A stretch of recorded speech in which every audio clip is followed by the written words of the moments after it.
चलिए स्टार्ट करते हैं। तो लास्ट क्लास में हमने चैप्टर खत्म कर दिया था, इसके क्वेश्चन आंसर्स देख लेते हैं, पीवाईक्यूज देख लेते हैं। आज कुछ ऑलरेडी हमने बीच बीच में देखे थे क्वेश्चंस, है ना। बचे हुए क्वेश्चंस आज देख लेते हैं। तो एक्सरसाइज का क्वेश्चन देखना, ये वाला आपने किया था होमवर्क, राइट। 10, 11, 12 तीनों क्वेश्चन ये हो गया था, ये वाला भी हो गया था, और ये भी हमने fill in the blanks type का क्वेश्चन था, कर लिया था। तो उसको ट्राई करो। क्वेश्चन नंबर 14, 3.14 ट्राई करिए इसको। क्वेश्चन पढ़ो अच्छे से। और एक चीज ध्यान रखना, कितने भी जो भी हमारे रेडियो एक्टिव के क्वेश्चन होंगे, रेडियो एक्टिव डीके के, ये सभी फर्स्ट ऑर्डर रिएक्शन होते हैं।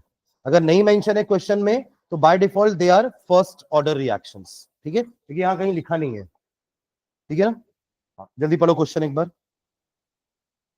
क्या दिया है, क्या निकालना है, एटलीस्ट ये तो बताओ, फिर आगे देखते हैं।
समझे कैसा होगा क्वेश्चन।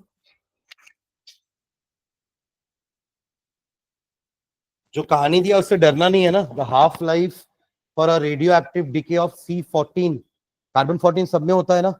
इसी से कार्बन डेटिंग करते हैं, पोस्टमार्टम करते तो पता चल जाता है ना कि कब मरा था। तो वो एज निकाल लेते हैं अपन कार्बन 14 डेटिंग से। बिकॉज जैसे ही आपकी बॉडी या आप मरते हैं तो आपकी बॉडी से कार्बन 14 डिसइंटीग्रेट होना चालू होता है, जिसको आधा डिसइंटीग्रेट होने में 5730 साल लगते हैं। तभी तो हम फॉसिल भी जान पाए ना कि वो फॉसिल, वो डायनासोर कब थे। इनके फॉसिल्स मिले हमें, उनकी कार्बन 14 डेटिंग करने में पता चला कि इतने साल पहले डायनासोर्स थे। ठीक है। तो उन कार्बन 14 की हाफ लाइफ होती है 5730 ईयर्स।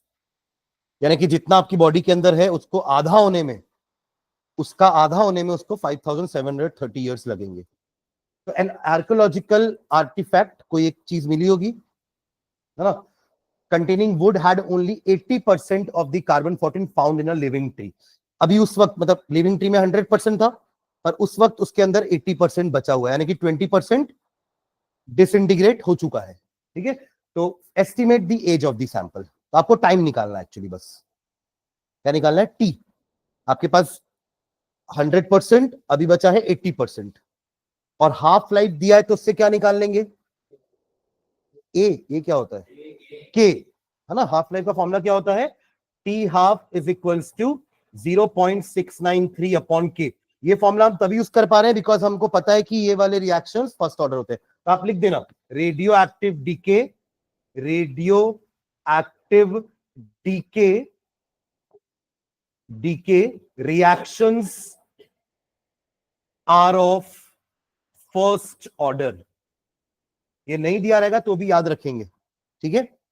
ओके, तो अपन ऐसे करके के निकाल लेंगे। व्हाट विल बी के, 0.693 अपॉन 5730। ठीक है।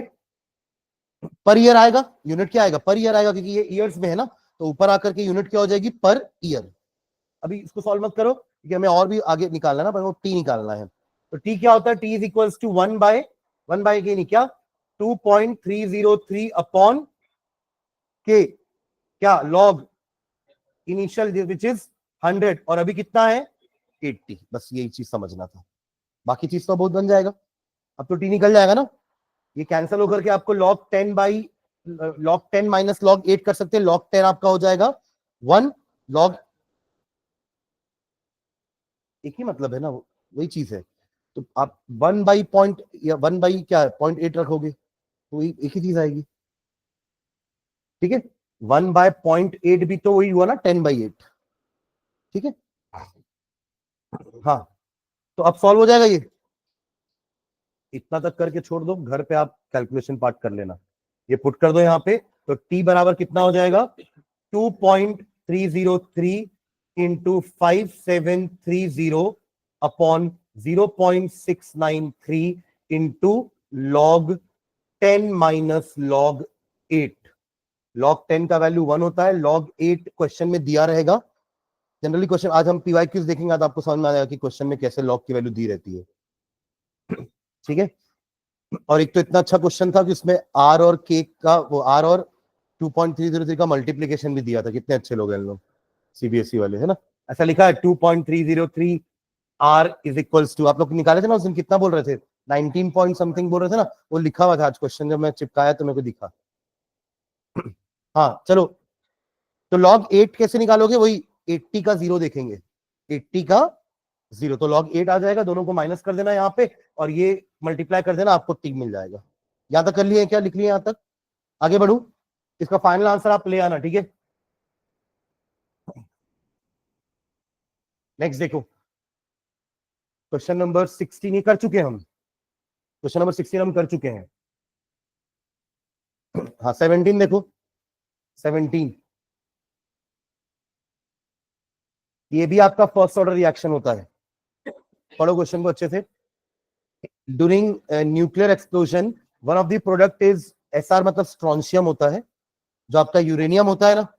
जब न्यूक्लियर फिजन होता है, फिजन का मतलब होता है न्यूक्लियस का टूटना, और टूट करके वो छोटा छोटा न्यूक्लियस बनता है, तो बेरियम बनता है, स्ट्रोंशियम बनता है, और न्यूट्रॉन रिलीज होते हैं।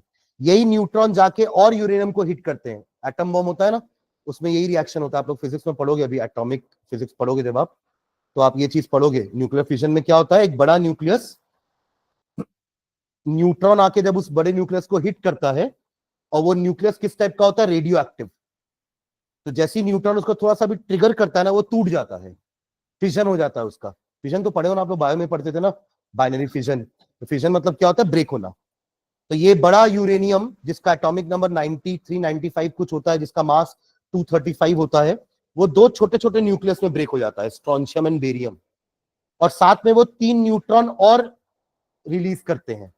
ये 3 न्यूट्रॉन जाके 3 और यूरेनियम को जाके हिट करेंगे, वो तीनों यूरेनियम, 3 बेरियम, 3 स्ट्रोंशियम और 9 न्यूट्रॉन जनरेट कर देंगे। हर कोई 3 कर रहा है ना, तो 3 यूरेनियम 9 न्यूट्रॉन करेंगे, ये 9 न्यूट्रॉन फिर जाके 9 यूरेनियम को हिट करेंगे, ऐसा चलता जाएगा। तभी तो वो जो हिरोशिमा नागासाकी में जब बम गिरा था, वो कितने सालों तक और आज भी उसका इफेक्ट दिखता है, बिकॉज वो मल्टीप्लाई होते जाता है। इसको बोलते हैं चेन रिएक्शन। क्या बोलते हैं, चेन रिएक्शन। तो ऐसा ही कुछ न्यूक्लियर एक्सप्लोजन हुआ होगा कहीं पर। One of the product was strontium 90 with half life of 28.1 years. If 1 microgram of strontium, micro है ना वो, माइक्रो बोले तो -6, मिली मतलब 10⁻³ माइक्रो मतलब 10⁻⁻, और नैनो मतलब 9, ठीक है। ये और कम होता जा रहा है कि बढ़ता जा रहा है वैल्यू, मिली छोटा है कि माइक्रो छोटा है कि नैनो छोटा है, नैनो छोटा है। इससे आप वो तो याद रख सकते हो ना, हमारे पहले सिम कार्ड माइक्रो होते थे, अब नैनो हो गए, यानी कि सिम कार्ड और छोटा हो गया, मतलब इससे याद रहेगा ना, नैनो छोटा होता है, माइक्रो बड़ा होता है, ठीक है। आगे, if 1 microgram of strontium was absorbed in the woods in the bones of a newly born baby instead of calcium, how much of it will remain after 10 years and 60 years if it is not lost metabolically. मतलब body के अंदर कोई और reaction से strontium का decomposition नहीं हो रहा है, वो अपने स्पीड में ही डिसइंटीग्रेट हो रहा है। वो भी इसकी स्पीड क्या है, आधा होने में उसको 28 साल लगेंगे। मतलब जब बच्चा 28 साल का हो जाएगा तो वो 1 माइक्रोग्राम कम होकर के आधा माइक्रोग्राम हो जाएगा। आप समझे मैं क्या बोला। तो आपको ये बताना है कि उसकी बॉडी में 10 years के बाद और 60 years के बाद कितना बचा रहेगा। क्वेश्चन क्लियर है। आपका 2 अलग अलग टाइम दिया हुआ है, और के निकालने के लिए आपके पास क्या है, हाफ लाइफ है, के निकल जाएगा। T1 T2 निकालना है, अलग अलग आपको, सॉरी T1 T2 तो दिया है, पहले आप 10 years रखोगे टाइम को, के आपका आ जाएगा 0.693 अपॉन के करके, आपको निकालना क्या है, डिनोमिनेटर्स निकालने हैं। Log of a upon a minus x, तो आपको एक्चुअली में x निकालना है कि कितना कम हुआ होगा या कितना बचा है। हाउ रिमेन पूछा है ना, आपको डिनोमिनेटर निकालना। अगर ये a है तो आपको लेट्स से ये x है तो आपको x निकालना है, जबकि आपको a दिया हुआ है, a दिया हुआ है 1 माइक्रोग्राम। शुरुआत तो इनिशियल तो 1 माइक्रोग्राम ही था ना। 10 साल के बाद मतलब t is equals to 2.303 upon k log of 1 microgram upon x। और ये टाइम कौन होगा, पहला वाला क्या होगा, 10 साल वाला। और के आप निकाल लोगे कितना, 0.693 अपॉन 28.1। तो इससे पहले आ जाएगा फर्स्ट वाला। आपको दो बार करना पड़ेगा ये चीज, एक बार टाइम को 10 साल रख करके और एक बार टाइम को 60 रख करके। Am I clear? तीनों इक्वेशन आप लिख करके छोड़ दो, कैलकुलेशन घर पे करना तीनों। हाँ, एक्स निकालने के लिए ना, हाँ लेना ही पड़ेगा। पहले आप एंटी लॉग लोगे तो ये इसका वैल्यू आएगा, फिर एक्स निकालने के लिए जो भी वैल्यू आ रहा होगा उसको इससे डिवाइड करोगे 1 माइक्रोग्राम से, तो हमारा एक्स आएगा। ये समझे? अरे देखो, log of 1 into 10⁻⁻6 upon x है। आपने के को भी उधर भेज दिया तो 10 इंटू के अपॉन 2.303 हो गया। यहां तक क्लियर हुआ? इसको सॉल्व करोगे, कुछ वैल्यू आएगा, उसका एंटीलॉग करोगे तो किसका वैल्यू आएगा आपके पास, इस चीज का वैल्यू आएगा, जो भी एंटीलॉग करने के बाद आएगा। पर आपको तो एक्स निकालना है ना, तो एक्स को इधर भेज देना, ये वैल्यू को इधर भेज देना, तभी तो एक्स निकलेगा ना।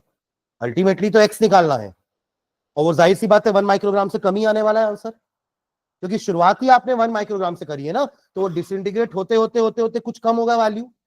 तो मैं अभी जो आपको 3 इक्वेशन लिखने बोल रहा हूँ वो कौन कौन सा लिखने बोल रहा हूँ, एक के का लिख लो, व्हाट इज के, 0.693 अपॉन 28.1, ये के का वैल्यू आ जाएगा। और फिर आप निकाल लो 10 इयर्स के लिए और एक बार निकाल लो 60 इयर्स के लिए। इक्वेशन लिख के एटलीस्ट छोड़ दो, जल्दी करो।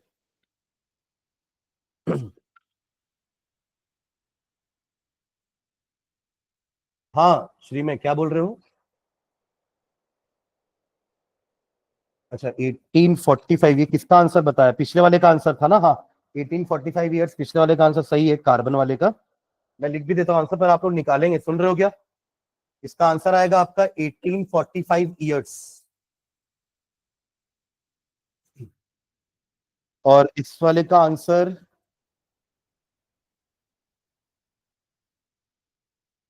सर हाफ लाइफ वाला फॉर्मूला क्यों नहीं यूज किए? हाफ लाइफ वाला फॉर्मूला तो यूज करके के निकाल रहे हैं, ये हाफ लाइफ का ही तो फॉर्मूला है।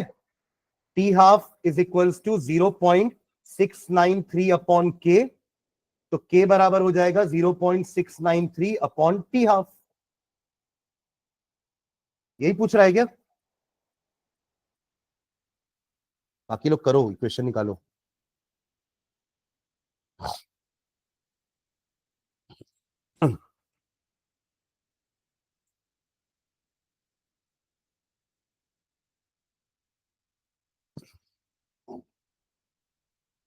ठीक, इसका भी आंसर बता रहा हूं, 10 इयर्स के बाद बचा रहेगा 0.7814 माइक्रोग्राम।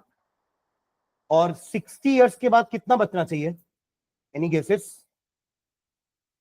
1 माइक्रोग्राम से जो शुरुआत की है, मतलब 0.5 तो खत्म हो ही जाएगा ना। अरे 28 साल तो हाफ लाइफ ही था, तो 0.5 तो होगा ना 100%। यहाँ 0.7 है 10 साल के बाद, तो धीरे धीरे कम होते होते 28 साल में तो 0.5 हो जाएगा ना। अरे इसी का तो मीनिंग है हाफ लाइफ, कि उस बोन में 1 माइक्रोग्राम स्ट्रोंशियम था, पर 28 साल के बाद वो 1 माइक्रोग्राम आधा माइक्रोग्राम होने वाला है। और हमें तो 60 साल के बाद बताना है, मतलब डेफिनेटली आंसर 0.5 से कम ही आएगा। तो ये लास्ट वाला आंसर है 0.2278 माइक्रोग्राम, 2278 माइक्रोग्राम। ये आपका 60 इयर्स के बाद वाले का आंसर आएगा डिनोमिनेटर का, और ये आपका आंसर आएगा 10 इयर्स के बाद डिनोमिनेटर का वैल्यू। डिनोमिनेटर की वैल्यू है ना ये, कौन से डिनोमिनेटर की वैल्यू, लॉग 1 अपॉन जो अपन नीचे लिखे हैं, वही तो निकालना है आपको। समझ गए क्या? क्वेश्चन पढ़ के समझ में आ गया ना क्या निकालना है, how much of it will remain. यही तो अपन डिनोमिनेटर में लिखते हैं कि कितना बचा है उस वक्त, कितना खत्म हुआ है वो नहीं लिखते, कितना बचा है वो लिखते हैं। ठीक है, डन दिस वन। चलो नेक्स्ट देखो, इस टाइप का एक क्वेश्चन हम करे हैं प्रेशर वाला, एक ही किए हैं, एक और करते हैं। चलो पढ़ो क्वेश्चन अच्छे से, क्वेश्चन नंबर तो लिखते जा रहे हो ना आप लोग, हाँ पढ़ो क्वेश्चन अच्छे से। क्वेश्चन नंबर 20 प्रेशर वाला क्वेश्चन है।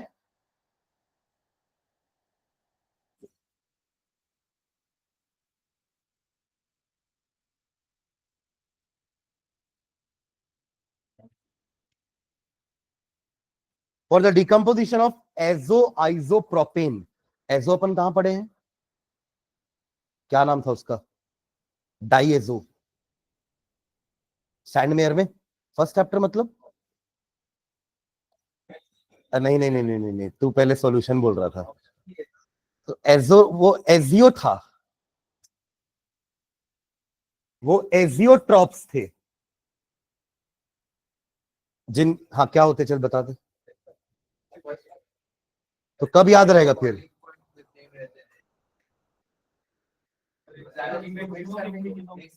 हाँ पर मीनिंग तो बताओ, एक मिनिमम बॉलिंग एजोट्रॉप होता था और एक मैक्सिमम बॉलिंग एजोट्रॉप, मीनिंग बताओ जल्दी, जो बताएगा ये चॉकलेट। अभी अभी अभी मिली है मेरे को।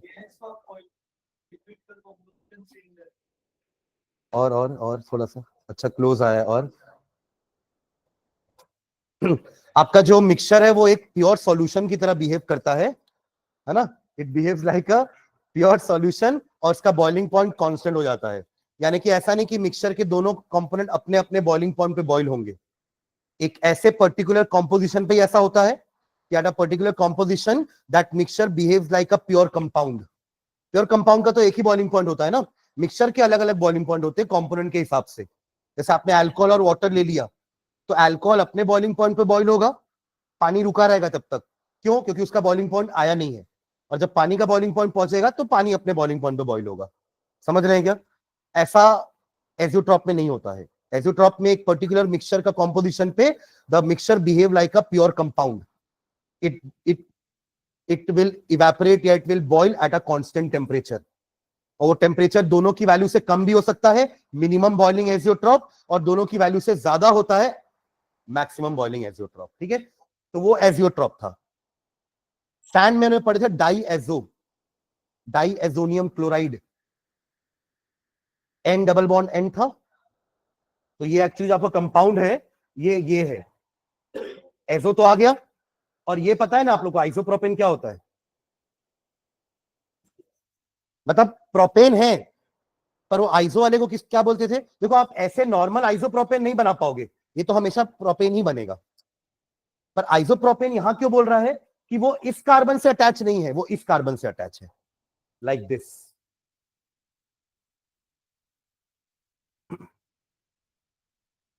समझे इसका मतलब, एजो आइसोप्रोपेन, ये इसका कंपाउंड है जो दिया हुआ है। पहले अपन ने एजो बनाया और फिर दोनों तरफ आइसोप्रोपेन लगा दिया। देखो अगर ये आइसो नहीं होता ना, तो आप तीनों को लाइन से लगाते ऐसे, पर वो आइसो है इसलिए ऐसा लगा है। एम आई क्लियर, ठीक है। चलो, हाँ क्या बोल रहा है कंपाउंड, इसका डिकम्पोजिशन हो रहा है, और क्या बन रहा है डिकम्पोजिशन के बाद, हाँ हेक्सेन और नाइट्रोजन। तो हेक्सेन मतलब क्या होता है, फॉर्मूला क्या, 666 क्या कर रहे हो, C6H14, C6H14, और नाइट्रोजन N2, इनको कंप्लीट करेंगे पूरा, ये H3 हो जाएगा, ये H3 हो जाएगा, ये H, ये H, ये H3, और ये H3, बैलेंस है क्या देखो, 3 3 6 6 12 2 14 6 6, हाँ ठीक है बैलेंस है। यानी कि यहां भी नंबर ऑफ साइकोमेट्रिक कोएफिशिएंट 1 होगा और यहां भी साइकोमेट्रिक कोएफिशिएंट, अरे बैलेंस है ना, तो 1 1 ही रहेगा ना स्टोइकोमेट्रिक कोएफिशिएंट। ठीक है, ये इंपॉर्टेंट क्यों है रिएक्शन, क्योंकि अब इनको पता है कि अभी इसका प्रेशर कम होने वाला है, तो उसके अकॉर्डिंगली इनके प्रेशर्स को बढ़ाना है। याद आ रहा है वो प्रेशर वाले क्वेश्चन अपन कर चुके हैं, फिर से इसको ध्यान देना अच्छे से। क्या बोल रहा है कि 543 केल्विन में हो रहा है, following data are obtain, 0 second मतलब जब रिएक्शन स्टार्ट नहीं हुआ है, तो ये प्रेशर किसका होगा, सिर्फ रिएक्टेंट का, क्योंकि अभी रिएक्शन स्टार्ट ही नहीं हुआ। T0 मतलब रिएक्शन स्टार्ट नहीं हुआ। हम फिजिक्स में T0 मतलब गाड़ी चालू नहीं हुई है। वो बोलते थे T0 कुछ होता था ना, टाइम कब कब जीरो होता टाइम, कभी जीरो नहीं होता टाइम। तो पर टाइम जीरो हमारे हिसाब से कब होता है, जब आपने ऑब्जर्वेशन स्टार्ट किया। तो यहाँ पे ये अभी तक चालू नहीं हुआ, तो ये पूरा का पूरा प्रेशर अभी किसका होगा, डाई सॉरी ये एजो आइसोप्रोपेन का, correct. After some time T, after 360 seconds, कुछ डाई ये कुछ एजो आइसोप्रोपेन डिकम्पोज हुआ होगा, तो ये दोनों बने होंगे। तो अब जो ये प्रेशर दिया, ये तीनों का मिलाकर दिया हुआ है। ये कुछ बचा होगा, ये कुछ बने होंगे, तीनों के प्रेशर को मिला करके ही होगा। आपको याद है मैंने ऐसा कुछ कंटेनर बनाया था, साथ में बगल में क्या लगाया था,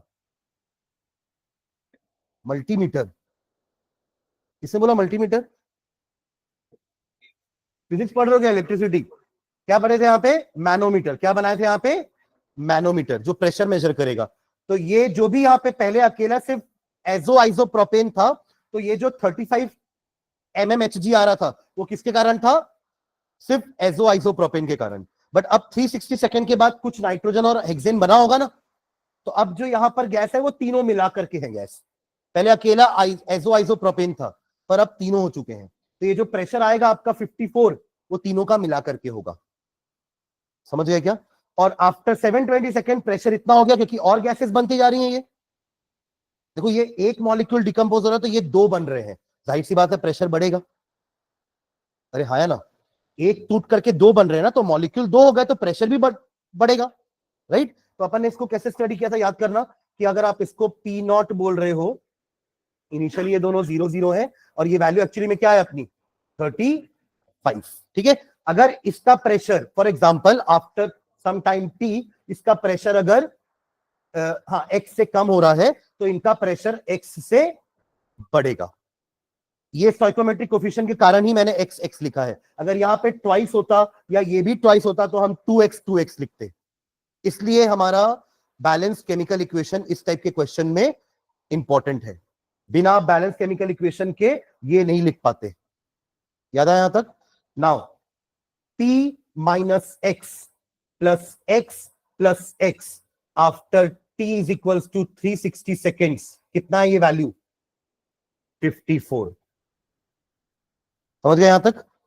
टोटल प्रेशर ही तो बता रहा है ना 54 mmHg आफ्टर 360 सेकेंड्स। तो तीनों को ऐड कर दिया मैंने, क्योंकि तीनों गैस है अंदर। इसके कारण प्रेशर कितना है, P माइनस एक्स। इसके कारण प्रेशर कितना है, x mmHg, और इसके कारण भी x होगा। तीनों को ऐड करने पर कितना आना चाहिए, यहां से अपन x का वैल्यू निकाल लेंगे। एक एक x कैंसिल हुआ, एक तो अभी भी बचा है ना, कितना आएगा x, 54 माइनस 35, कितना, 19 mmHg। तो इस वक्त का प्रेशर कितना कितना हो गया, इन दोनों का कितना कितना हो गया, 19 19, और इसका कितना है 35 माइनस 19, 35 माइनस, तो यहां कितना लिख दो वैल्यू,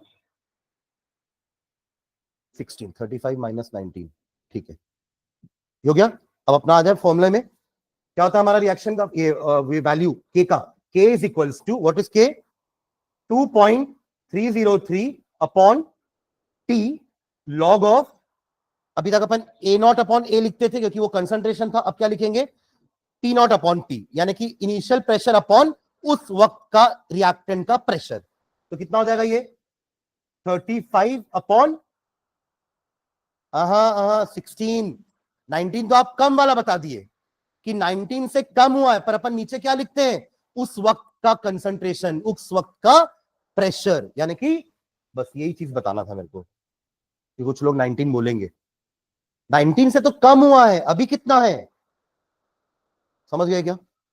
और जब दूसरा निकालोगे, ये तो फर्स्ट वाले का आया ना रेट कांस्टेंट, आप दोनों निकालोगे रेट कांस्टेंट, थोड़ा सा चेंज आएगा, ज्यादा फर्क नहीं आता क्योंकि रेट कांस्टेंट तो कांस्टेंट है ना।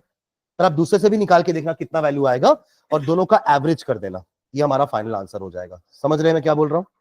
ठीक है, चलो करो, पहले से ये रिएक्शन लिख लो जल्दी से, रिएक्शन लिखिए, क्वेश्चन नंबर डाल देना 3.20, पुरानी बुक के हिसाब से 4.20। रिएक्शन लिखो,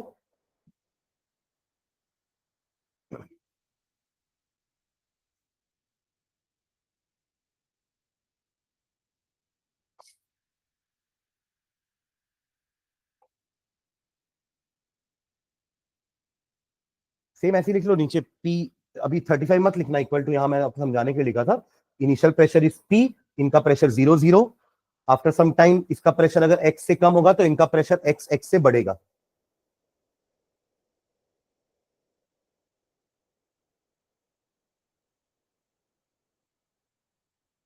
फिर at t is equals to 360 second, total total pressure is 54 mmHg, तो यहां से हमारा x आ जाएगा 19 mmHg।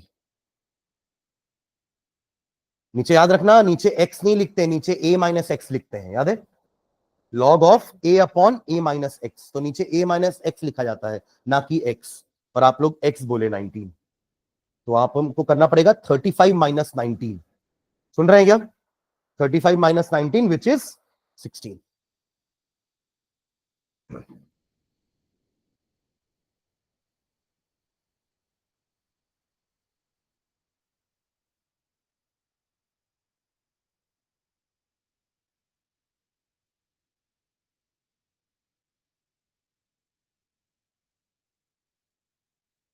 Done.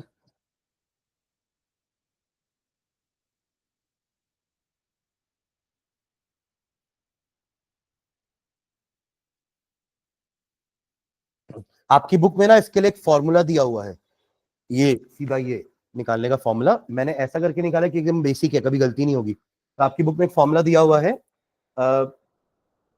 k is equals to 2.303 upon t log of p naught upon 2p0 minus pt, ये फॉर्मूला बुक में दिया होगा, तो कंफ्यूज मत होना, ये वही चीज है, करके देखते हैं चलो। k is equals to 2.303 upon t log of p0 मतलब इनिशियल प्रेशर ऑफ रिएक्टेंट कितना है, और नीचे क्या लिखा हुआ है, 2 times of initial pressure which is कितना हो जाएगा 70, माइनस उस समय का टोटल प्रेशर विच इज 54, कितना आएगा आंसर 16। तो क्यों याद करना है फॉर्मूला, है ना, तो याद रखने के लिए भी तो फिर मेमोरी चाहिए ना, तो अपन सीधा किससे जाएंगे, अपन बेसिक से जाएंगे, उससे कभी गलती नहीं होगी बस, ठीक है। और ये सब तो अपन पढ़े हैं ना इक्विलिब्रियम में, ऐसा करना तो अपन सीखे इक्विलिब्रियम में। डन। ये इसलिए बोला क्योंकि आपको फॉर्मूला हमेशा याद रहना चाहिए कि ऊपर इनिशियल कंसंट्रेशन रहता है, नीचे उस वक्त का कंसंट्रेशन रहता है, और जब आपका क्वेश्चन प्रेशर के टर्म्स में आ जाएगा तो ऊपर इनिशियल प्रेशर रहता है और नीचे उस वक्त का रिएक्टेंट का प्रेशर होता है। जो चीज है यहाँ रिएक्टेंट ही है, प्रोडक्ट का कुछ नहीं लिखते अपन, यहाँ पर क्या लिखते हैं, रिएक्टेंट का ही, initial concentration of reactant upon उस वक्त का concentration of reactant, initial pressure of the reactant upon उस वक्त का प्रेशर ऑफ द रिएक्टेंट, बस, ठीक है, हो जाएगा ये। चलिए दूसरे के लिए क्या क्या करेंगे अपन, दूसरा निकालना होगा तो 720 के लिए क्या आएगा नीचे, इसी से बता दो चलो, लॉग ऑफ 35 अपॉन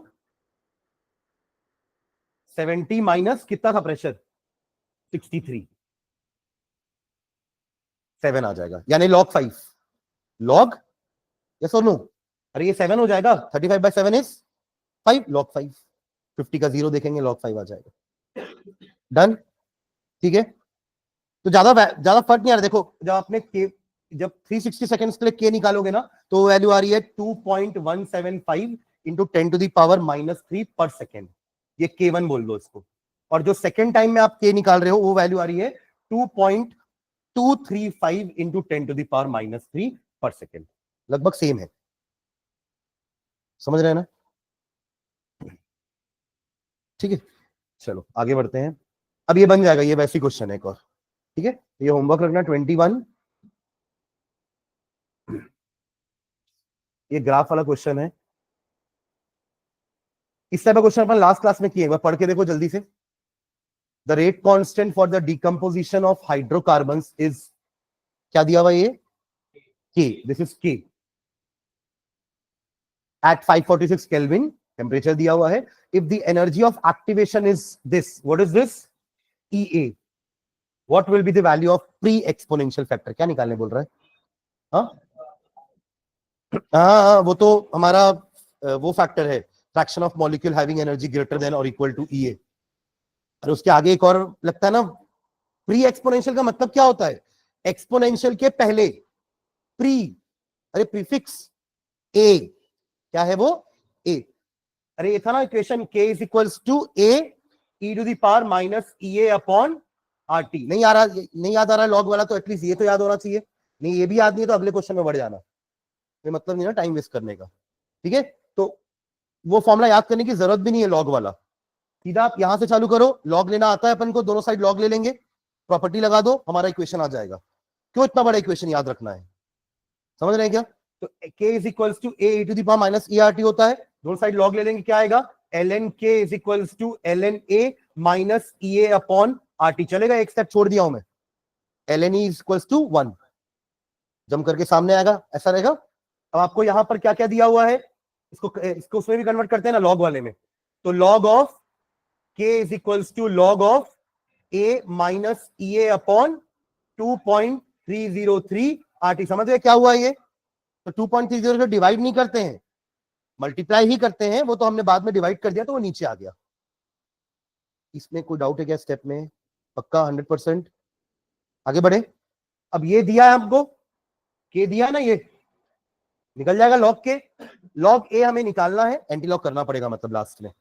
ये दिया हुआ है आर 8.314, टी आपका 546 केल्विन। तो बस इसी को सॉल्व करके क्या निकालना है आपको, ए। तो आपको इसको पहले इसकी वैल्यू निकालोगे, इसको लेके उधर जाओगे, जो भी नंबर आएगा उसका एंटी लॉग, तभी आएगा ए। तो इसमें बस कैलकुलेशन पार्ट में ही थोड़ा सा दिक्कत होगा लास्ट में, बाकी सब तो इजी है ना। उसमें भी आप थोड़ा सा हिम्मत रखोगे अगर, है ना, हिम्मत नहीं हारोगे लास्ट तक तो आंसर आएगा, ठीक है। चलो आगे बढ़ रहे हैं, तो ये हो जाएगा ना 23।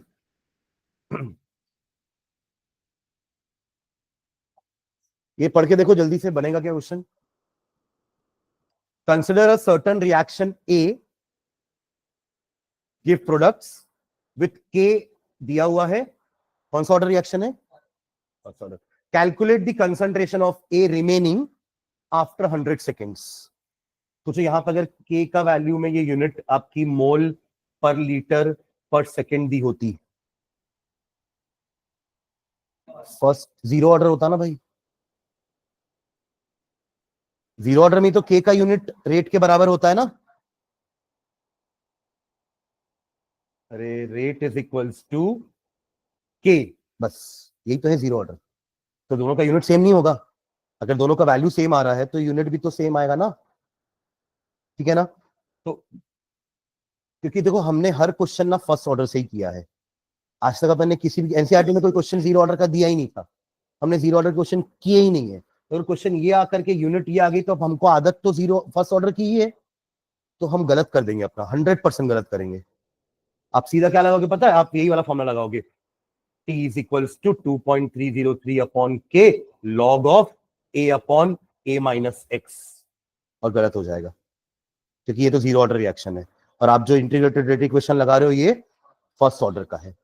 तो इसलिए के का वैल्यू ध्यान से देखना, समझ रहे हैं क्या, कुछ भी हो सकता है ना एग्जाम में, तो ठीक है।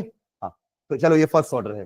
Calculate the concentration of A remaining, यानी कि डिनोमिनेटर निकालना है आफ्टर, ये टी दिया हुआ है, द इनिशियल कंसंट्रेशन इज 1, यानी कि लॉग ऑफ 1/x, यही निकालना है आपको, ये वैल्यू निकालनी है, फिर एंटी लॉग निकालना ही पड़ेगा, है ना, नहीं बच सकते अपन, क्या करोगे। आगे बढ़े। पर ये है कि ना क्वेश्चन में आपके जो क्वेश्चन पेपर में क्वेश्चन आएगा ना, वहां ये नंबर्स ज्यादा बड़े नहीं होते हैं, कैलकुलेशन इजी होती है, और वो कुल मिलाकर के log 3 log 4 log 5 ही आता है घूम फिर के, वो वैल्यूज आपको क्वेश्चन में दी रहती है, ठीक है।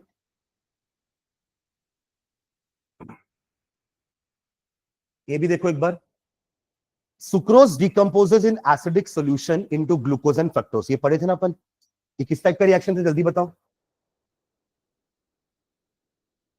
सुक्रोज में बहुत सारा पानी डाले थे तो वो ग्लूकोज और फ्रक्टोज में चेंज हुआ था, इस टाइप के रिएक्शन को क्या नाम दिया था अपन ने, कौन सा ऑर्डर का रिएक्शन है ये,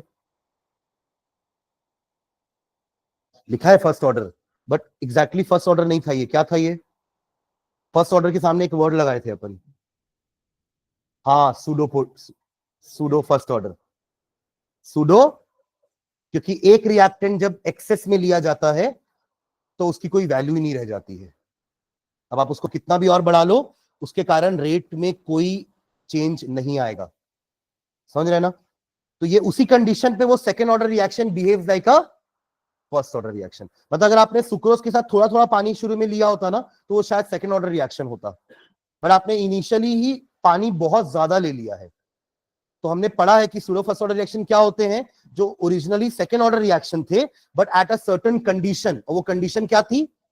when one of the reactant is taken in large excess, then the reaction behaves like a first order reaction. क्योंकि अब वो सेकेंड जो रिएक्शन जो आपने रिएक्टेंट जो आपने बहुत ज्यादा लिया है ना, उसकी क्वांटिटी बढ़ाने से भी रिएक्शन में फर्क ही नहीं पड़ रहा है। रिएक्शन का रेट जैसा पहले था वैसे ही है।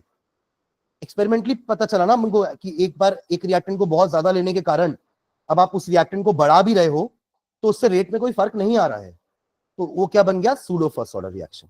ठीक है, ओके। तो सुक्रोज का decomposition into glucose and fructose according to the first order rate law with T half इतना दिया। What fraction of sample of sucrose remains after 8 hours? क्या क्या निकालना है अपन को यहाँ पे? व्हाट फ्रैक्शन बोला है? फ्रैक्शन का मीनिंग समझते हो आप लोग? a minus X upon A. समझो हमारा इक्वेशन क्या होता है, याद करो। t is equals to 2.303 upon K log of a upon a minus X, initial upon उस वक्त का, ये होता है।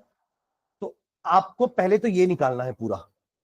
फ्रैक्शन का मतलब क्या होता है? मतलब अगर मैं बोलूं कि मैंने शुरुआत की थी 2 मोल पर लीटर से और अभी मेरे पास बचा है लेट्स से 0.5 मोल पर लीटर, ये बचा है मेरे पास, ये इससे शुरुआत की थी मैंने। तो ये मेरे इनिशियल वाले का कितना परसेंट है? 25% है। ये परसेंट हुआ। पर परसेंट कैसे निकालते हो आप लोग? पहले डिवाइड करते हो ना, और अगर आप इंटू 100 नहीं करोगे तो वो फ्रैक्शन में आएगा, उसको फ्रैक्शन बोलते हैं। मतलब क्या होगा?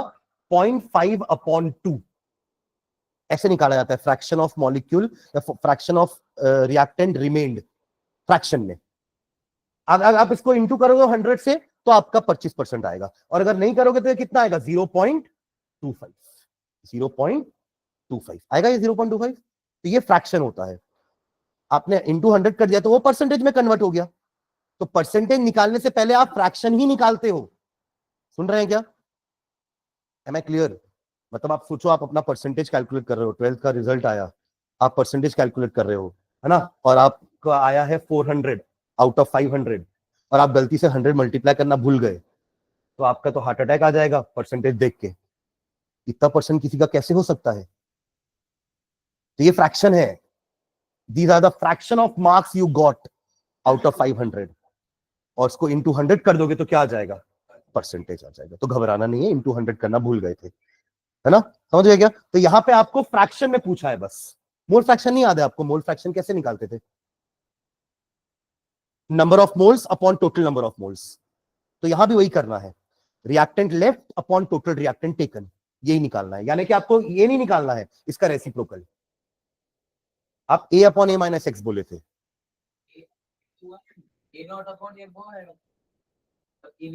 आप a नॉट अपॉन a बोले थे। चलो ठीक है, तो अपन को निकालना a minus X upon a है। यानी कि अगर a नॉट अपॉन a बोल रहे हो तो अपन को a बाय a नॉट निकालना है। आप समझे क्या? तो पहले तो आपको a by X, a minus X ही निकालना पड़ेगा ना, बाद में आप उसको रेसिप्रोकल कर दोगे तो हमारा a minus x by a आ जाएगा। समझ गए क्या? तो इसको सॉल्व करके ये पहले निकलेगा और फिर रेसिप्रोकल करोगे तो a minus x by a आ जाएगा। तो इस वर्ड का ही मीनिंग समझना था एक्चुअली अपन को बस, कि व्हाट फ्रैक्शन इज लेफ्ट। ठीक है, तो आपको किसको किससे डिवाइड करना है? जितना बचा है अपॉन जितना टेकन, तभी फ्रैक्शन आएगा। ये 2 या 3 नंबर, 2 या 3 नंबर से ज्यादा मार्क्स से क्वेश्चन आते ही नहीं है पेपर में। हाँ, अरे नहीं, मैं टोटल तो 7-8 नंबर के क्वेश्चन आते हैं। इस टाइप के क्वेश्चन 2 या 3 नंबर के आएंगे, उससे ज्यादा नहीं। 5 नंबर का कोई क्वेश्चन नहीं आएगा। 5 नंबर का आएगा तो उसके पार्ट्स होंगे 1-2-2 या 2-2-1 वाले। ठीक है, ये हो गया, समझ में आ गया क्या ये? तो इसमें आपको ये टी की जगह क्या लिखोगे? 8 आवर्स। 2.303 की जगह तो 2.303 ही आएगा। के की जगह क्या लिखूं जल्दी बताओ? 0.693 अपॉन 3, 0.693 अपॉन 3, समझ गया ना कहां से आएगी? एंड लॉग ऑफ कितने से शुरुआत की अपन ने? अच्छा वो तो दिया ही नहीं है, उसको जरूरत भी नहीं है, उसकी जरूरत भी नहीं है। आप इसको पूरे को x ले लो, इस पूरे को आप x निकालो, 1/x कर दो, x निकाल लो एंटी लॉग लेकर के, जो भी आंसर आएगा, पर वो हमारा आंसर नहीं है, 1/x हमारा आंसर होगा। समझ गए क्या? बन जाएगा ये अब? तो मतलब मैं ऐसा लिख रहा हूं ना, answer is 1/x, not x। इसको करते हैं, चलो करो। The decomposition of hydrocarbon follows the equation. ये कौन सा इक्वेशन है हमारा? इस टाइप का इक्वेशन देखा देखा लग रहा है आपको? हाँ, नाम क्या था इक्वेशन का? Arrhenius equation. क्या था? k is equals to a e to the power minus E A upon R T. इसी से मिलता जुलता दिख रहा है ना ये? आपको बस कंपेयर करना है चीजों को। ये कंपेयर करोगे इससे, ये तो के ही है। ये क्या है आपका? What is this? A. This is a, पर ए नहीं निकालने बोला है, इतना गलत थोड़ा ना क्वेश्चन ऐसा दे देगा। क्या निकाला है हमको? ई ए। तो आपको क्या दिया हुआ एक्चुअली में? ये है आपके इसके बराबर। कंपेयर करेंगे हम इक्वेशन को। क्वेश्चन नंबर डालिए 3.26, लिखो एरिनियस इक्वेशन इज गिवन बाय, जल्दी लिखो इक्वेशन। फिर आप लिख रहे हैं नीचे comparing the two equations, comparing the two equations, comparing the two equations. करें कंपेयर? तो क्या दिखेगा अपन को? Minus E A upon R T की जगह है -28,000 के बाय टी। यही है? अरे कंपेयर तो कर लेंगे ना। माइनस माइनस प्लस हो गया, टी टी भी कैंसल हो गया, आर को उधर लेके जाओ, 28,000 इंटू आर इज 8.314। यूनिट क्या होती है इसकी?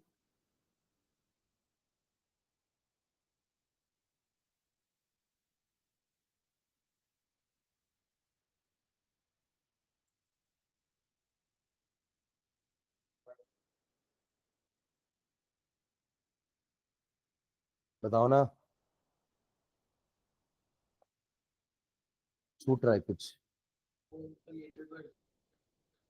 जूल पर केल्विन पर मोल, जूल पर केल्विन पर मोल। तो कैसे याद रखोगे आप लोग?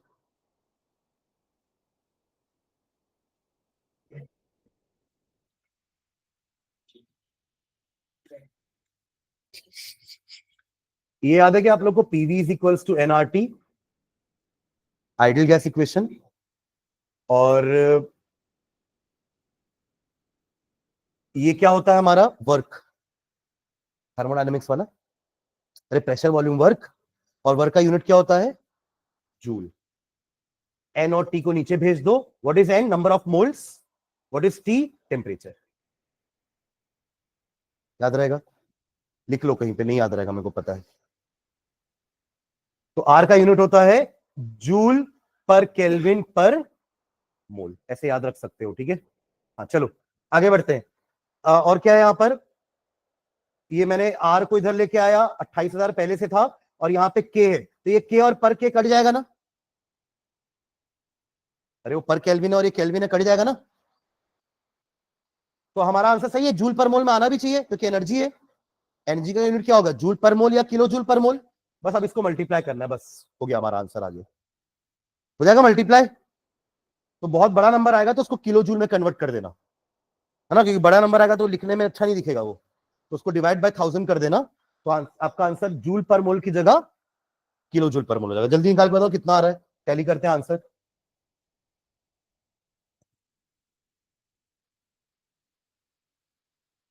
करो करो जल्दी करो।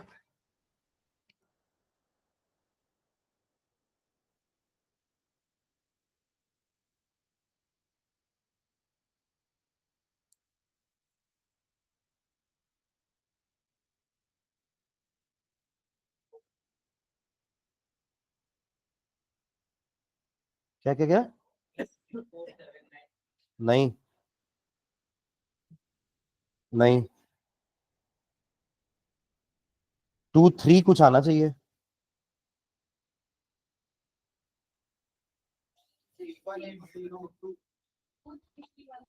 2 3 3 1 9 2 और आप क्या बोल रहे हो?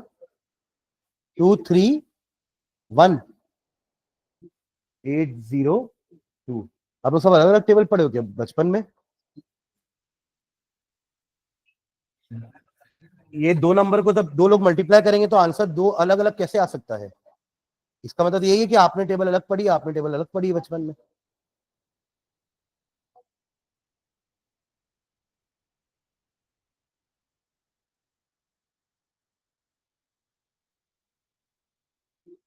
ये 0। चलो एक और आया, एक और कोई तीसरा है जो और एक टेबल पढ़ के आया। हाँ बोलो। 2 3 2 ये वाला है जो सही टेबल पढ़ के आया बचपन में। 2 3 2 7 9 2 है ना। अब इसको किलो जूल में कन्वर्ट करो तो आप लोग का पॉइंट नहीं आ रहा है क्या कहीं पर?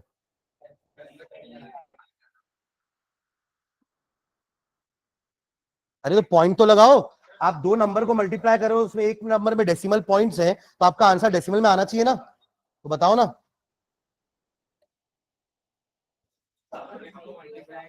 अच्छा ठीक है, ठीक।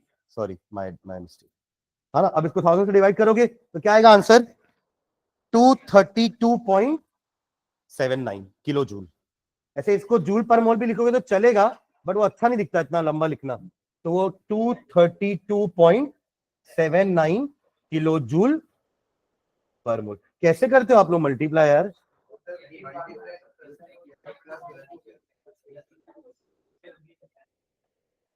चलो अब ये बन जाएगा क्या फिर? देखो ये उसी के जैसा है, इधर देखो। अपन ये है कि ये लॉग के फॉर्म में दिया है। वहां पे कौन सा इक्वेशन था? वो एक्सपोनेंशियल वाला ही था वो इक्वेशन। यहाँ पे लॉग में कन्वर्ट कर दिया, तो आप कोई बात नहीं ना, आप उसमें को उसको भी लॉग में कन्वर्ट कर लो। क्या है हमारा equation? k is equals to A e to the power minus E A upon R T. तो L N k is equals to L N A. इसको उसी से तो करोगे ना कंपेयर, लॉग वाले से। तो उसको पहले लॉग तक लेके था और तब तो कंपेयर करेंगे।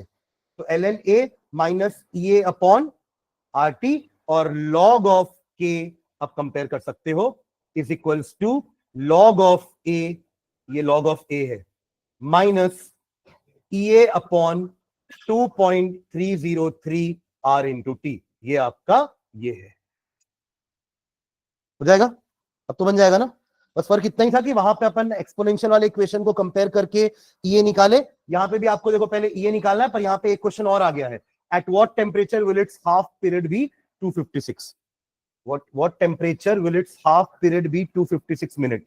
तो टेम्परेचर भी निकालना रहेगा आपको, टी हाफ। ठीक है। टी हाफ नहीं निकालना, एक्चुअली निकालना तो टेम्परेचर ही है। टी हाफ कहाँ दिया हुआ है? हाँ हाँ हाँ, हमको टेम्परेचर निकालना है बस। ठीक है। चलो पहले ये तो निकालो, फिर टेम्परेचर निकालते हैं। At what temperature will its half period be 256 minutes?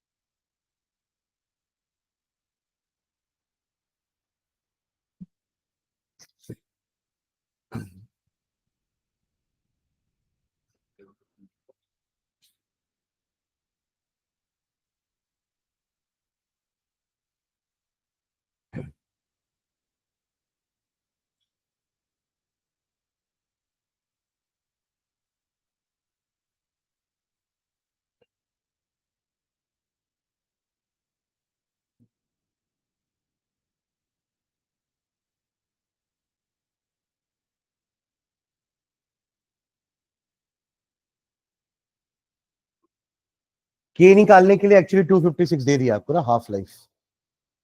एक बार आप ये निकाल लोगे तो के ऐसे निकालना, और फिर वही इक्वेशन में पुट कर देना। Log of K is equals to log of A का वैल्यू तो दिया हुआ है आपको, कितना है वो?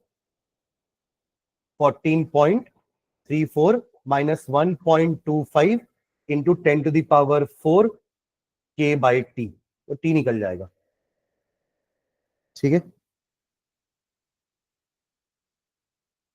निकाल रहे हैं ये, थोड़ा बड़ा कैलकुलेशन होगा। कंपेयर किए क्या उसको, कैलकुलेशन वो मल्टीप्लाई तो करना जैसे अभी निकाले थे। कितना रहा ये, 2.303 इंटू 8.314 इंटू 1.25 इंटू 10⁴। तीनों को मल्टीप्लाई करोगे ना, अरे इन दोनों कंपेयर कर रहे हो ना आप लोग, तो ये कितना आएगा 2.303 इंटू 8.314, वो के और के कैंसिल हो जाएगा, और इंटू 1.25 इंटू 10⁴। ये टी और टी भी कैंसिल कर दियो ना, हाँ तो बस इसको मल्टीप्लाई करो ना, आ जाएगा आंसर 239.34, 239.34 किलो जूल पर मोल, ये आपका एक्टिवेशन एनर्जी। तो सबको मल्टीप्लाई कर दिए ना पूरा, ठीक है, किलो जूल पर मोल। अब नेक्स्ट बस इसी इक्वेशन में आपको के का वैल्यू पहले निकालना रहेगा टी हाफ के लिए, तो के का वैल्यू आ जाएगा, यहां पुट कर देंगे 14.34, सब चीज बस के टी आपका अननोन रहेगा, तो आपका आंसर फाइनली केल्विन में आ भी जाएगा टी। ठीक है, तो इसको पहले आप उठा के उधर लेके जाओगे, इसको इधर लेके आओगे, दोनों को माइनस करोगे, फिर टी को इधर ले जाकर के जो भी आएगा उसको 1.25 इंटू 10⁴ से डिवाइड कर दोगे, तो आपका टेम्परेचर आ जाएगा। ठीक है, आंसर आएगा इसका 669 केल्विन। ट्राई करना, ये आंसर आना चाहिए। ठीक है, एक बार पढ़ लो इसको, ये बनेगा क्या देखो जल्दी से। अगेन ये टेम्परेचर निकालने वाला क्वेश्चन है। The decomposition of A into product has value of K इतना at 10 degree Celsius and energy of activation 60 kilojoule per mole. At what temperature would K be that? तो पहले तो जितना डेटा दिया हुआ है ना, उससे पहले आप K निकालोगे। K तो दिया हुआ है, सॉरी, K as, हाँ A निकालेंगे, क्योंकि एक्टिवेशन ऑफ एनर्जी तो दिया हुआ है ना आपको, हाँ तो A निकलेगा। तो पहले जो गिवन डेटा है उससे A निकालो, फिर सेम फॉर्मूला यूज करके आपको K दूसरा रखना है, टेम्परेचर नया आ जाएगा। कैसा आना चाहिए टेम्परेचर, बताओ 10 डिग्री से कम आया कि ज्यादा आएगा, के की वैल्यू देख के बताओ ना, दोनों में के का वैल्यू कितना है। पहले आपका वैल्यू कितना है 4.5 इंटू 10⁻³ है ना, यानी कि कितना होगा 4500 एक्चुअली के का वैल्यू पहले, कब 10 डिग्री में, और अभी कितना करना है आपको 1500, यानी कि कम हो रहा है के का वैल्यू।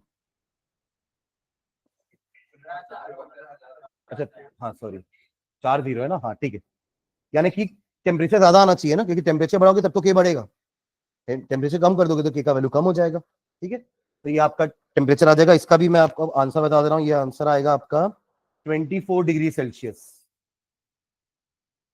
पहले 10 था ना, अब कितना आएगा 24 डिग्री सेल्सियस। तो वैसे निकालेंगे, पहले आप ए निकाल लेना और फिर टी निकलेगा। या तो आप ऐसा भी कर सकते हो क्या, जो अपन उसमें किए थे, एक इक्वेशन डिराइव किए ना अपन K1 K2 वाला, क्या इक्वेशन था वो, log of K2 bye K1, उसमें तो लॉग एक रहता ही नहीं था, कैंसिल हो जाता था, तो लॉग K2 बाय K1 क्या था, और value EA upon 2.303 R bracket में 1, हाँ मतलब पूरा एलसीएम लेके बताओ ना, T2 minus T1, T1 minus T2 कोई मत करना, क्योंकि अपन तो टेम्परेचर बढ़ाते हैं ना, तो T2 minus T1 upon T1 T2। इससे भी निकल सकता है क्या, ये क्या क्या नोन है अपन को, K1 K2 नोन है, ये भी सब नोन है, T1 नोन है, T2 निकल जाएगा, तो यही यूज करते हैं ना डायरेक्ट। पहले ए निकालोगे तो 2 बार कैलकुलेशन करना पड़ेगा, यहां एक बार में काम हो जाएगा हमारा, तभी तो ये इक्वेशन डिराइव किए थे। और यहां भी ज्यादा कोई बड़ा नंबर नहीं आएगा, देखो ना K2 बाय K1 करोगे तो क्या आप ऊपर कर रहे हो 15,000 और नीचे कर रहे हो 4500, ये दोनों कैंसिल हो जाएगा, कितना आएगा ये 45, कितना? हाँ ये 10/3, ठीक है, ये भी इजी हो गया। log 10 1 और log 3 भी आपको क्वेश्चन में दिया रहेगा।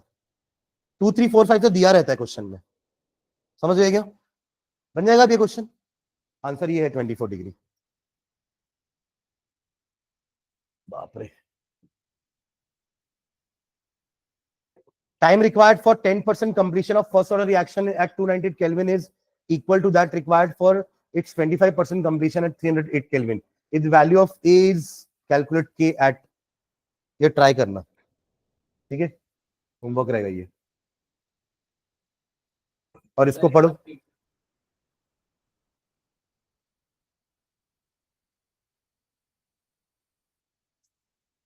एक बार ट्राई करना, नहीं बनेगा तो पूछना। ये देखो एक बार question, the rate of reaction quadruples, मतलब 4 times when the temperature changes from 293 से 313। ये देखो, ये फिर से दो टेम्परेचर वाला क्वेश्चन आ गया, T1 T2, पर यहाँ पे K1 K2 नहीं दिया है, पर उनका रिलेशन तो दे दिया ना 4 टाइम्स। अरे रेट 4 गुना हो रहा तो K भी तो 4 गुना हो रहा होगा ना। तो एक्चुअली में log K2/K1 आपको दिया हुआ है, ये log 4, यही समझना है बस। बाकी तो वही फॉर्मूला यूज करेंगे। निकालना क्या है, EA निकल जाएगा। अब इक्वेशन वही है ना, log K2/K1 is equals to EA upon 2.303 R T2 minus T1 upon T2 T1। ये आपको दिया हुआ है पूरा, ये निकालना है, ये सब तो कांस्टेंट है, और ये आपका log 4 है, ठीक है।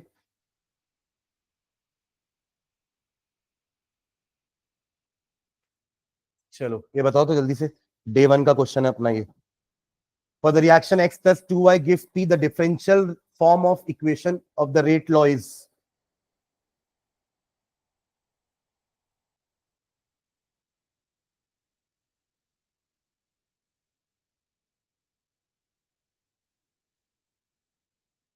what is rate? Rate is equals to, अगर मैं रिएक्टेंट के टर्म से बताऊं तो माइनस dx अपॉन, याद आ रहा है, या फिर -1/2 dy अपॉन, या फिर dp अपॉन dt। बताओ तो, अब तो बता दोगे, लिख ही दिया हूं तो, अब बस ये तो देखकर मैच करना है कौन सा सही है।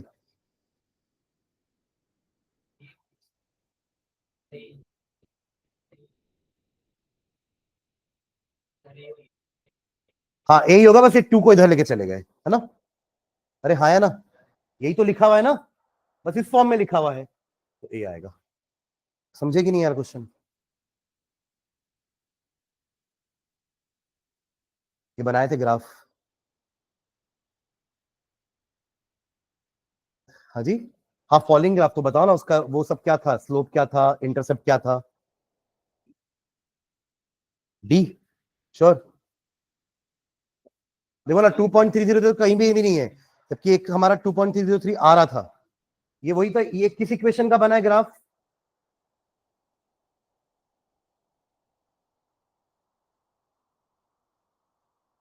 आपको दिखेगा स्क्रीन पे तो रोकना मेरे को, है ना, देखता हूँ पता है कि नहीं कौन सा इक्वेशन का ग्राफ।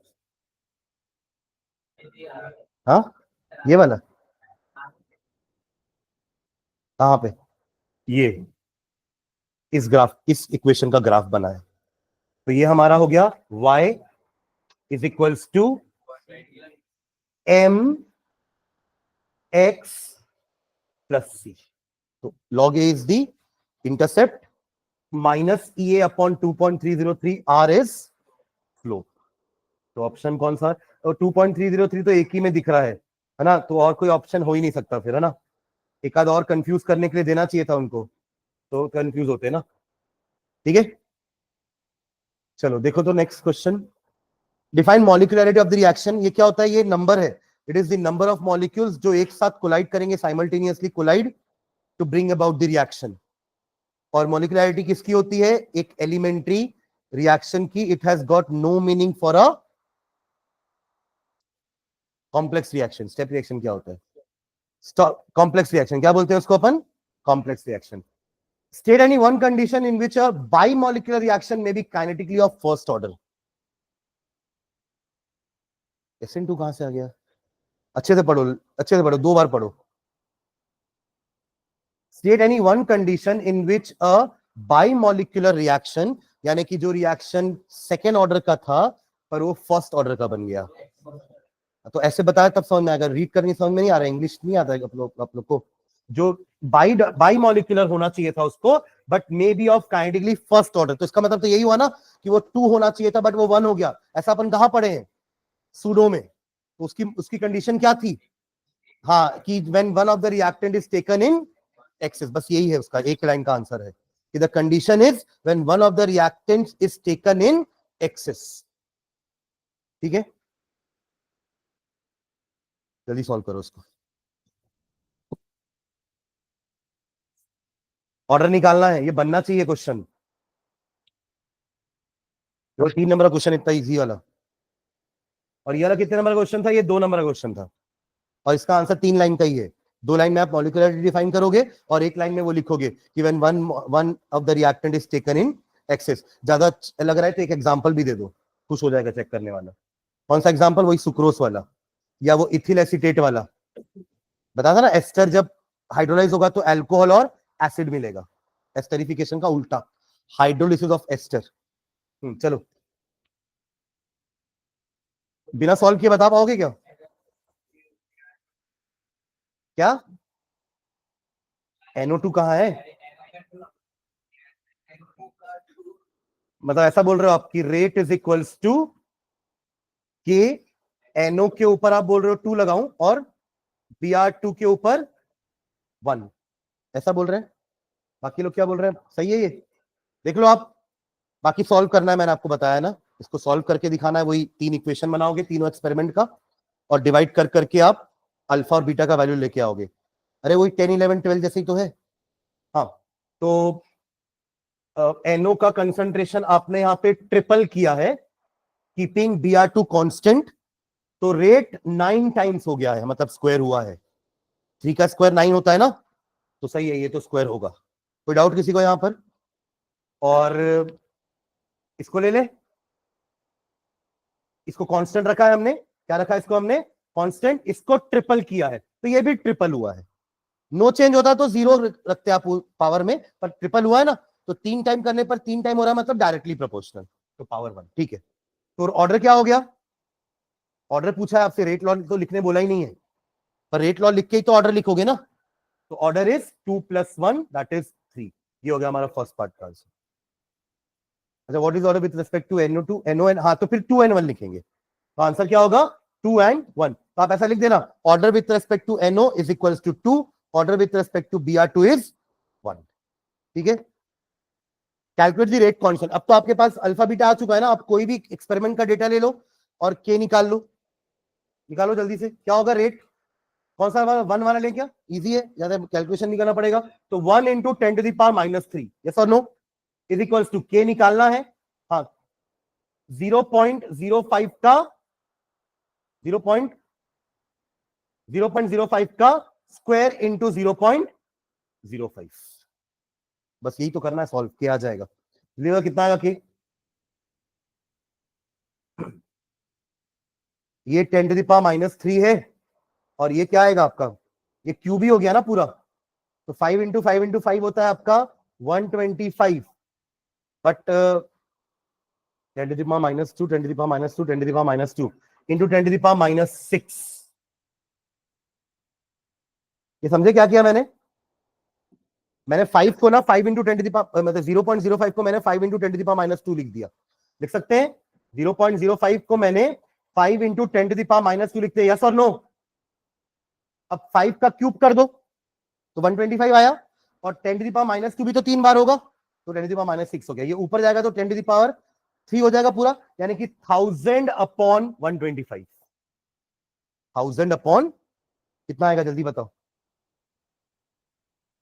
8। हाँ, 8 आएगा ना, 8 टाइम्स।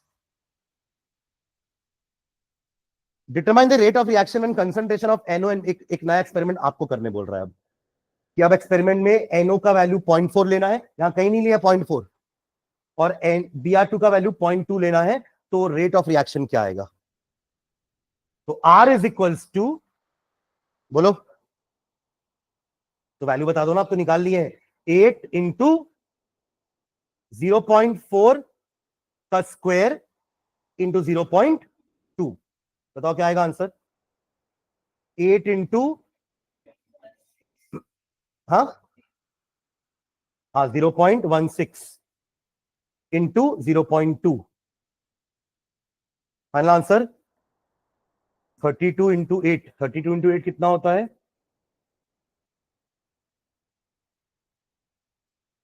0.256। यूनिट विल बी मोल पर लीटर। अरे रेट निकाल रहे हो ना, अब इतना इजी कैलकुलेशन उसके बाद भी नहीं कर पा रहे हैं क्या? ठीक है ना ये। और अगर आप उसको इस फॉर्म में लिखोगे तो कितना हो जाएगा? 256। क्या हो जाएगा? अरे सबको इस फॉर्म में लिखा है ना इसने। अरे इस फॉर्म में मतलब 10 टू द पावर -3, तो क्या हो जाएगा? 256 इंटू 10 टू द पावर -3, वो भी चलेगा। यहां तक भी लिखो तो गलत नहीं है, पर ये मत सोचना कि सर अपन ने तो कंसंट्रेशन बढ़ाया था तो रेट कम कैसे हो गया, यहां तो 1 और 3 और 9 आ रहा था। अरे ये कौन देखेगा? एक्चुअली वो 1 नहीं है, वो क्या है? वो 0.001 है। वो 3 नहीं है, वो कितना है? 0.003 है। और वो 9 नहीं है, वो क्या है? 0.009 है। तो आपका तो बहुत ज्यादा आया उससे, आपका 256 आया है। ठीक है, अरे हाँ या ना यार। चलो अगला पेपर। The addition of catalyst during a chemical reaction, सबसे इजी यूनिट यही है तीनों फिजिकल में, सुन रहे हो क्या? The addition of a catalyst during a chemical reaction alters which of the following quantities of the reaction. हाँ क्या करता है उसको? कम कर देता है। ठीक है, बाकी सब चीजें कुछ नहीं करता वो, है ना। एंथैल्पी उतनी रहेगी क्योंकि रिएक्टेंट और प्रोडक्ट जिस लेवल पे थे वहीं रहेंगे, तो उनका डिफरेंस हमेशा कांस्टेंट ही रहेगा, डेल एच एंथैल्पी। जल्दी बताओ उसका आंसर।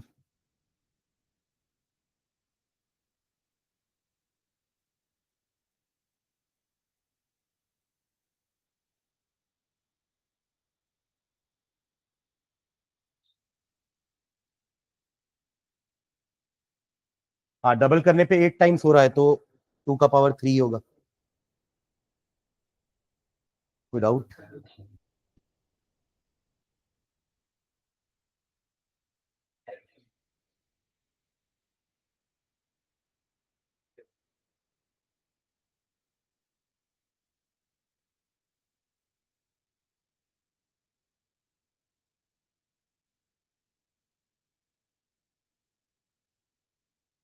समझ गए? देखो ऐसा दिया रहता है वैल्यू, log 2 log 3 log 4, मतलब इन तीनों में से कोई एक यूज आएगा। एक ही दे देता तो आपको समझ आता ना कि ये तो आने ही वाला है। इसमें से कंफ्यूज करने के लिए 3 ठोक दे दिया, समझ गए क्या? पर इनमें से कोई एक ही यूज होगा। देखते कौन सा यूज होगा, चलिए बताओ क्या क्या है ये। कौन सा यूज होगा आपको समझ में आएगा? कौन सा यूज होने वाला है? log 2 कैसे? 5/2, 5 सॉरी 5/2.5, ढाई ना, 5/2.5 इज 2, तो यही यूज होने वाला था, ये आपको कंफ्यूज करने के लिए दिया था। समझे क्या? कैसा इसका इक्वेशन लिख के बताओ जल्दी, क्या होगा इसका इक्वेशन? क्या होगा? निकालना क्या है अपन को? टाइम निकालना है ना, तो t इज इक्वल्स टू 2.303। कैसे पता चला फर्स्ट ऑर्डर है? भाई देख के आगे बढ़ना है ना। अच्छा सॉरी लिखा भी है, sorry. 2.303 upon 1.25 into 10 to the power -3 log of 5 upon, ये अच्छा नंबर है क्योंकि आधा भी अगर आप गलत वाला भी कर रहे होगे तो वो भी सेम आएगा। इसको समझ में नहीं आया मैंने क्या बोला? इसको समझ में आया तो बताओ मैंने क्या बोला? देखो जस्ट आधा है ना, अगर आपको याद नहीं आ रहा है कि नीचे क्या आता है, बचा हुआ आता है कि खत्म हुआ वाला आता है, तो यहाँ दोनों सेम है। चिट भी तुम्हारी पट भी तुम्हारी। पर अगर ये 2 होता ना तो फंस जाते आप लोग। तब नीचे क्या लिखते? हाँ फंस गए ना। क्या लिखते? 2 लिखते। अरे रेड्यूस्ड टू, वो वैल्यू ही दे दिया है कि वो इतने से रेड्यूस नहीं हो रहा है, वो इतना हो करके रेड्यूस हो चुका है। अगर वो बोलता ना कि रेड्यूस्ड बाय 2 ग्राम, तो आप नीचे 3 लिखते। रेड्यूस्ड टू 2 ग्राम, तो वो 2 दे दिया है पहले से, आपका काम कम कर दिया उसने। समझ गए क्या? चलो आगे बढ़े, हो जाएगा ये।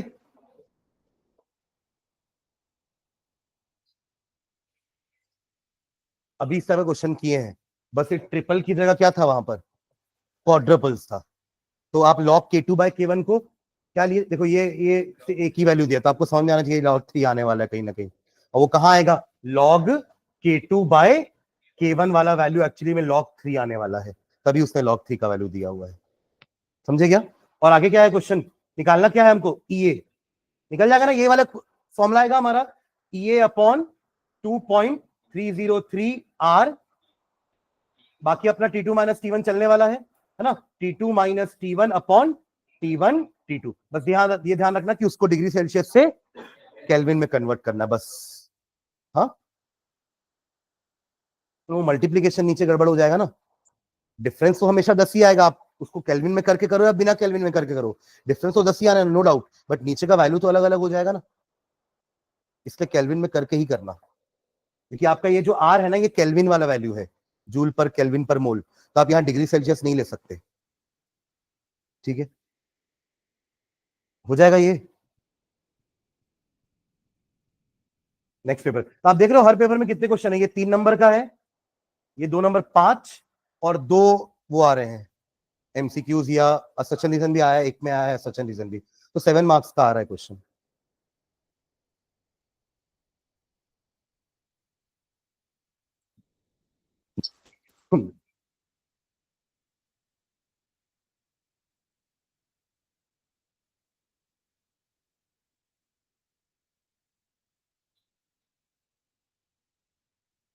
क्या होगा इसका answer, when a catalyst increases the rate of a chemical reaction, then the rate constant, rate constant तो constant ही रहेगा, वो सिर्फ टेम्परेचर से चेंज होगा, K2 K1 T1 T2, समझ गए ना। आइए लो असर्शन रीजन आ गया, मतलब एक एमसीक्यू एक assertion reason, order of reaction है molecular always same for the complex reaction, ये डी करके आगे बढ़ जाना, रीजन पढ़ना भी मत, सुन रहे हैं क्या, क्योंकि आप लोग के में वो दोनों फॉल्स वाला नहीं आता ना, अगर आएगा तो फिर रीजन पढ़ना पड़ेगा। सुन रहे हैं मैं क्या बोल रहा हूँ, आपके पास 4 ही ऑप्शन है ना, या तो दोनों ट्रू है, reason is the correct explanation of assertion, या फिर दोनों ट्रू है but reason is not the correct, ये सबसे कंफ्यूजिंग होता है ना, ये हमें पता है दोनों स्टेटमेंट करेक्ट है, बट हमें कंसेप्ट नहीं पता, इसलिए हम नहीं बता पाते कि ये रीजन उस स्टेटमेंट का करेक्ट एक्सप्लेनेशन है या नहीं। ठीक है, और थर्ड हमारा होता है कि असर्शन ट्रू है रीजन फॉल्स है, और फोर्थ होता है असर्शन फॉल्स है रीजन ट्रू है। दोनों फॉल्स वाला ऑप्शन अगर होगा तो हमें रीजन भी रीड करना पड़ेगा, और हालांकि रीजन सही है ना, कि ऑर्डर अपन एक्सपेरिमेंटली निकालते हैं, हम कभी भी रिएक्शन को देख करके ऑर्डर प्रिडिक्ट नहीं कर सकते, and molecularity is applicable only for, it has no meaning for complex reaction. In a reaction, if the concentration of X is tripled, the rate of reaction becomes 27 times order 3। 3 का cube करोगे तभी तो 27 आएगा ना, तो order is 3। But सीधा सिर्फ लिखना नहीं, आप समझ रहे हो ना, उसको निकाल के दिखाना है, जैसे मैंने अभी यहाँ पे किया था क्वेश्चन में, है ना। कैसे निकालोगे इसको, निकालो तो मैं देखना चाहता हूँ कैसे करोगे आप लोग, कॉपी में जल्दी करो।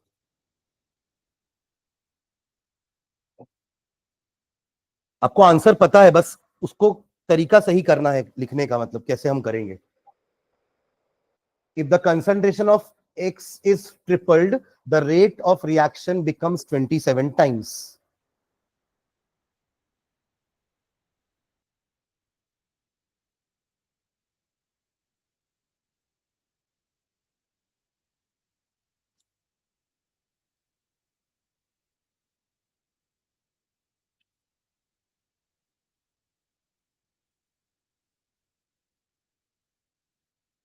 पहले ही हार मान के बैठेंगे, लिखा शुरुआती गलत कर रहा है, K इज इक्वल्स टू नहीं होता है, R is equals to K होता है, रेट इज इक्वल्स टू या R is equals to K X to the power alpha, नहीं पता है ना, अल्फा ही तो निकालना है, पर हमें यह बता दिया है कि रेट 27 टाइम्स हो जाता है जब हम X की कंसंट्रेशन को ट्रिपल कर रहे हैं, बस। तो 2 बार रेट लॉ लिखना है आपको, एक बार ओरिजिनल कंसंट्रेशन के साथ और एक बार ट्रिपल करके, उसका रेट का क्या होगा वो भी तो दे दिया 27 टाइम। अब दोनों को डिवाइड कर दो तो क्या होगा, आर आर कैंसिल, यहां क्या बचेगा 1/27, के कैंसिल, यहां क्या बचेगा 1/3 का पावर अल्फा। तो इसको लिख दो 1/3 के टर्म्स में, 1/3 का पावर 3 तो होगा 1/27। तो powers are equal when their bases are equal. तो यहां से आ गया अल्फा इज इक्वल्स टू 3। ये हो जाएगा।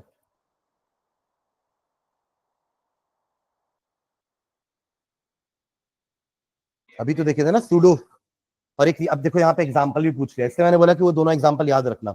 सुक्रोज का decomposition into glucose and fructose, and ethyl acetate या इथिल इथेनोएट का decomposition to ethanol and ethanoic acid.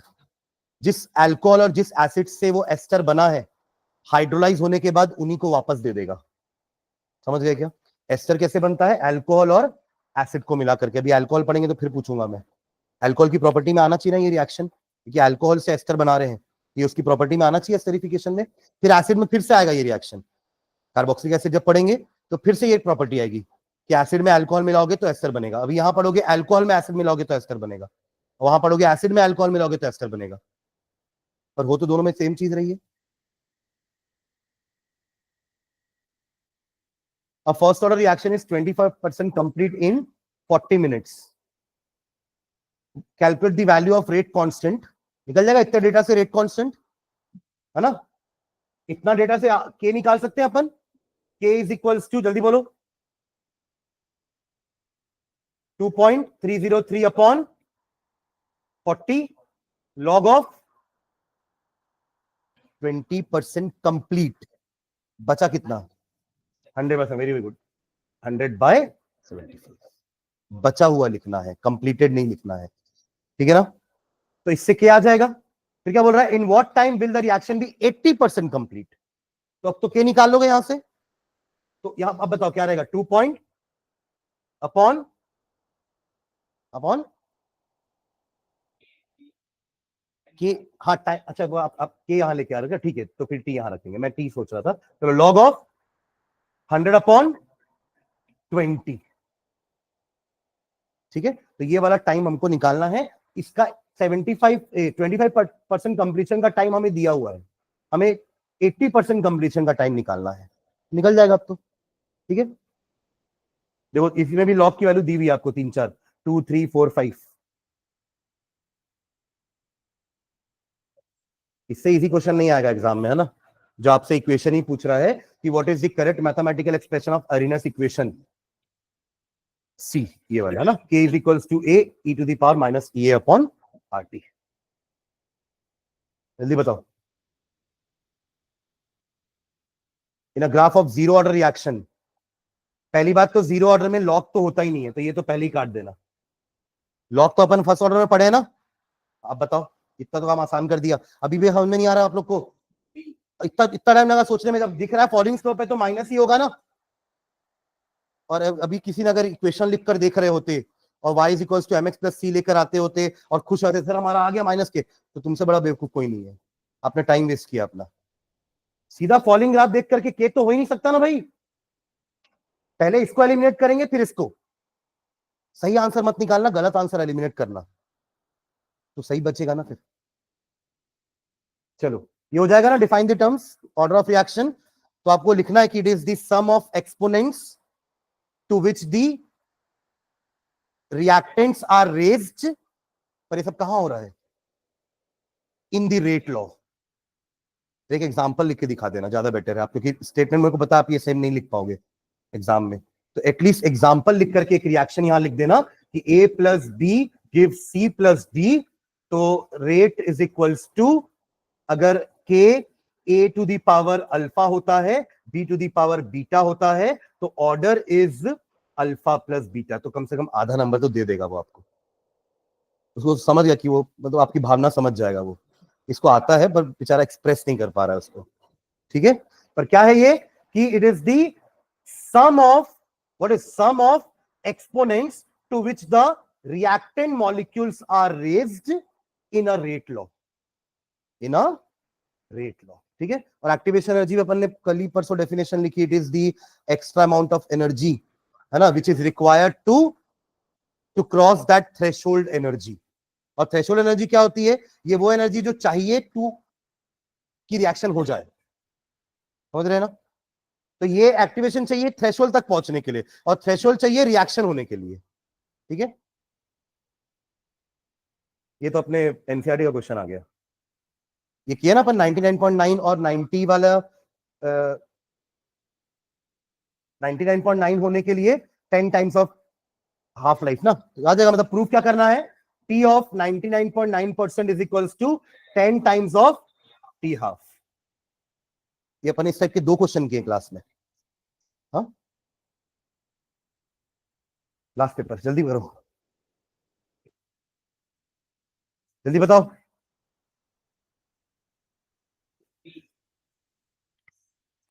आपने रिएक्टेंट को 4 टाइम किया है, तो उससे आपके रिएक्शन का रेट 16 हो गया। तो 4 का स्क्वायर 16 होता है ना, 2 टाइम्स, मतलब ऑर्डर 2। ठीक है ना? अब यहां वो करके दिखाने की जरूरत नहीं है, यहां आप लिख के बढ़ सकते हो, यहां भी कर रहे हैं। वो मैं उसके लिए बोला था जब आपको क्वेश्चन दिया हुआ है ना, सब्जेक्टिव टाइप का है। The units of rate constant of a zero order reaction and the rate of reaction are the same. अभी तो देखे थे ना, जीरो ऑर्डर में और उसका रेट कांस्टेंट का, और वो किसके बराबर होता है? रेट ऑफ रिएक्शन के बराबर होता है। In zero order reaction the rate of reaction is independent of the reaction a. सही लिखा ना? फिर से वैसे ही आ गया, पर ये वो वाला पिछला पेपर का क्वेश्चन था, ये अगले पेपर का क्वेश्चन है। एक ही पेपर में उसी टाइप के 2 क्वेश्चन नहीं आएंगे, है ना? यहाँ आपको प्रूफ करना है T99 is equals to twice of T90। ये एनसीईआरटी का है क्या? और ये अभी सॉल्व किया क्वाड्रपल वाला। टेम्परेचर भी सेम था क्या अभी वाले में? टेम्परेचर क्या है, किसमें क्या 300 और 320 है ना? नहीं, वो तो इसी पेपर में था, वो ट्रिपल वाला था। मैं क्वाड्रपल वाले की बात कर रहा हूँ, वो हमारे एक्सरसाइज में था क्वेश्चन।